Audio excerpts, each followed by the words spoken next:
नमस्कार दोस्तों, मैं एडवोकेट अरुण मराठा। दोस्तों, इलेक्ट्रिसिटी थेफ्ट विद्युत चोरी के प्रकरण में हमें प्रति परीक्षण क्रॉस एग्जामिनेशन में कौन कौन से क्वेश्चन पूछने चाहिए जिससे हमारा पक्षकार इस केस से बरी हो जाता है, एक्विटल हो जाता है। ऐसे टॉप 6 क्वेश्चंस मैं आपको बताऊंगा जिनका आंसर जो सतर्कता अधिकारी होते हैं, विजिलेंस टीम के अधिकारी होते हैं, लोकल लाइनमैन होते हैं, उनसे पूछते हैं, वो नहीं दे पाते।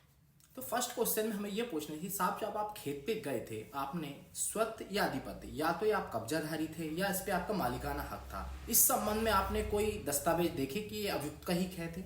ठीक है। उसके जो आपका सेकंड क्वेश्चन रहेगा, देखिए भैया, जब आप मौका स्थल पे गए कि मौका स्थल खेत अभियुक्त का ही था, इस संबंध में तहसीलदार, पटवारी, ग्राम प्रधान, आपने किसी से कोई जानकारी ली कि जो मौका स्थल खेत है वो अभियुक्त का ही है।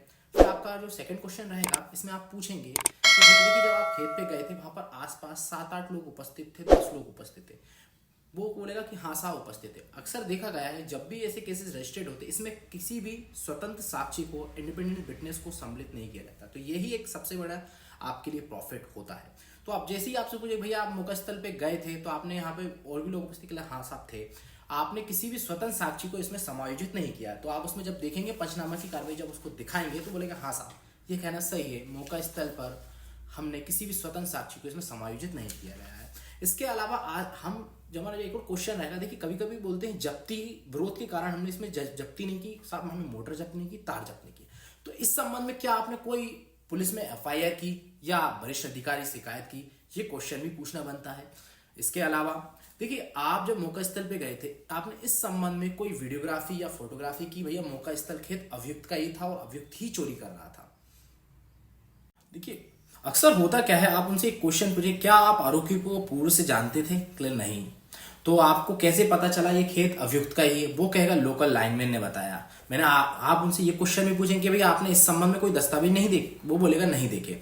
ठीक है। इसके बाद जब हम लोकल लाइनमैन को जब क्रॉस एग्जामिनेशन करेंगे तो हमारा उससे क्वेश्चन आएगा, भैया देखिए आप पूर्व से इसको नहीं जानते थे, जो इसने बताया है आपने मान लिया। अगर वो व्यक्ति अपना नाम विनोद बताता, सुरेश बताता, तो क्या आप उसके खिलाफ प्रकरण रजिस्टर्ड कर लेते? अगर उसने यहाँ मान लिया कि हाँ साहब अगर वो व्यक्ति अपना नाम विनोद बताता, हम उसके खिलाफ भी प्रकरण दर्ज कर लेते, तो ये आपके बेनिफिट की चीज है। अक्सर देखा गया है कि उपस्थित व्यक्ति के नाम पे किसी थर्ड पर्सन का नाम लिख देते हैं कि साहब मौका स्थल पे गए तो ये व्यक्ति उपस्थित था, उसने कहा सुरेश उपस्थित था। तो आपको इसमें सबसे बड़ी बात यह पूछनी है कि मौका स्थल पे सुरेश उपस्थित था, उस व्यक्ति ने अपना नाम सुरेश बताया, इस संबंध में आपने कोई पहचान संबंधी दस्तावेज देखे? क्योंकि दस्तावेज के बिना कोर्ट नहीं मानती। आपने कोई दस्तावेज देखे थे कि आपने उसको साक्षी के रूप में भी समायोजित नहीं किया है, ये भी आपके लिए बेनिफिट वाली चीज रहेगी कि भैया हाँ साहब हमने इसको समायोजित नहीं किया। देखिए आसपास किस किस के खेत थे इसका भी आपने विवरण नहीं किया। कभी कभी नक्शा मौका की दिशाओं में भी विवरण नहीं होता है, तो ये भी आपके बेनिफिट वाली चीज है। 5 HP 7 HP की मोटर का हमेशा केस बनाया जाता है, तो हमेशा आप ध्यान रखिए जो करंट का सही आंकलन, क्योंकि करंट का सही आंकलन करने के लिए मोटर रहती है जमीन के अंदर, पानी के अंदर या फिर नदी के अंदर, तो ऐसे में मोटर निकालना तो संभव नहीं होता है। तो इसके लिए आपको टॉन्ग टेस्टर की सहायता से ही करंट का सही आंकलन होता है।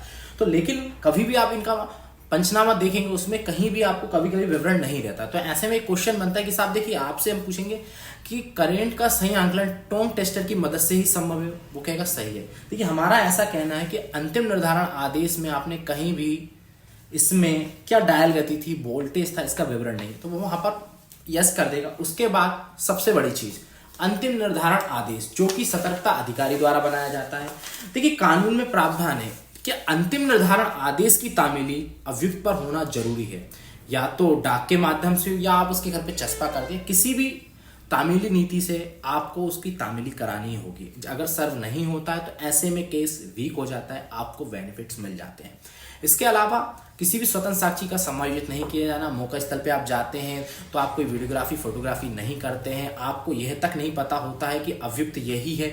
उपस्थित व्यक्ति अगर बोलता कि भैया ये सुरेश का खेत है तो आप मान लेते, अगर उपस्थित व्यक्ति उसका दोस्त था या दुश्मन, इस संबंध में भी आपको नहीं पता क्योंकि उसने तो कुछ जानकारी दी ही नहीं आपको। इस तरीके के क्वेश्चन अगर जब आप पूछते हैं तो आपका केस आपके फेवर में हो जाता है, आपके पक्ष में हो जाता है।